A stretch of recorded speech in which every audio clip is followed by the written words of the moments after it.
Isang mapagpalang umaga po sa ating lahat. Muli ako si Mia Sebastian and welcome to our daily devotion with Pastor Russell Ocampo. And today is December 10, 2025 and our topic is all about bakit tinawag si Jesus na Lion of Judah.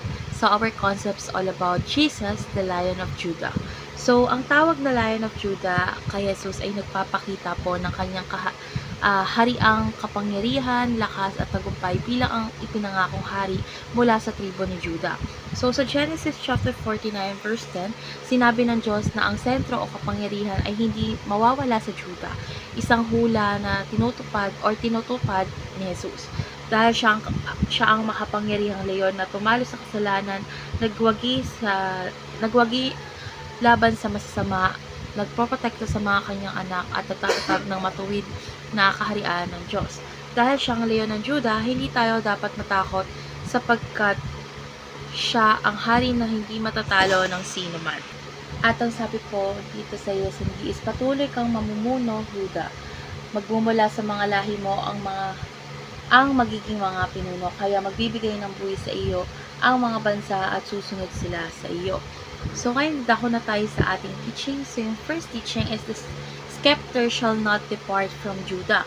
So ipinangako po ng Diyos na ang kapangyarihan ng paghahari ay mananatili sa tribo ni Judah. So ibig sabihin ang tunay na hari ay magmumula sa linyang ito at ang katuparan ng pangakong ito ay natupad kay Jesus.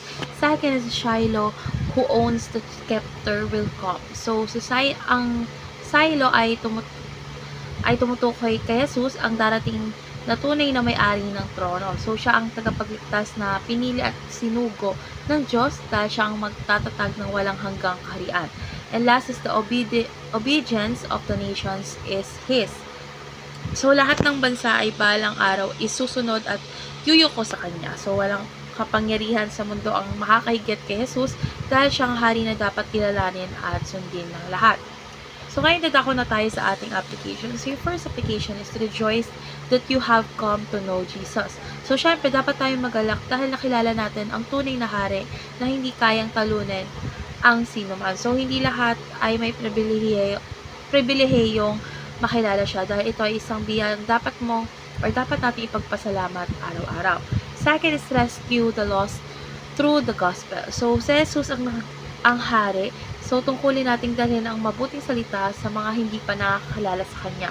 So, dapat natin gamitin ang buhay natin para gabayan ng iba papunta sa Kanyang kaharian dahil ang pagliligtas ng kaluluwa ay pagsunod sa hari ng lahat. So, lastly is render faithful service to King Jesus. So, dapat natin ialay ang ating oras, talento, at buhay para sa Kanyang kaharian. Dahil ang paglilingkod kay Jesus ay hindi pabigat, kundi isang karangalan.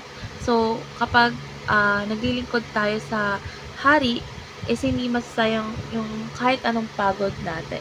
So, ngayon dadako na tayo sa ating last part, which is our discussion. And our discussion talks about why do you have to consider serving Jesus as your greatest opportunity? So, for me, dapat natin ituri na pinakamalaking opportunity ang paglilingkod kay Jesus. Bakit? Dahil siya yung tunay na hari ng lahat, ang leon ng Judah, na walang katapat at walang kapantay. So, kapag naglilingkod tayo sa Kanya, is hindi lang tayo gumagawa ng mabuti, kundi nakikibahagi tayo sa mga pinakamahalagang gawain sa buong mundo, ang pagpapalaganap po ng kaharian ng Diyos. So, ito ay isang pribilehiyo na hindi makukuha sa kahit anong trabaho, posisyon o yaman natin.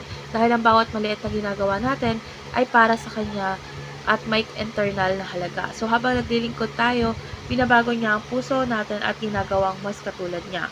So, natutunan ko po sa devotion na ito na si Jesus bilang leon ng Judah ay hindi lamang makapangyarihan kundi siyang hari na dapat nating paglingkuran ng buong puso. So, na-realize ko din po na ang paglilingkod sa Kanya ay hindi responsibilidad lang, kundi pinakamagandang opportunity na pwede nating yakapin sa buhay natin. Kaya, dapat sikapin nating gamitin ang oras at kakayahan natin para sa Kanyang kaharian at para makita ng iba ang Kanyang kapangyarihan at pag-ibig sa buhay natin. So, let's pray po, Lord God. Maraming salamat po dahil Ikaw ang Lion of Judah, ang tunay na hari na nagligtas at nagprotekta sa amin. Lord God, turuan mo po kami maglingkod sa iyo ng may tapat at may buong puso. Lord God, bigyan mo po kami ng lakas at tapang na ipamuhay ang aming pananampalataya araw-araw, naway makita ng iba ang iyong kapangyarihan at pag-ibig sa buhay namin. In Jesus' name we pray. Amen.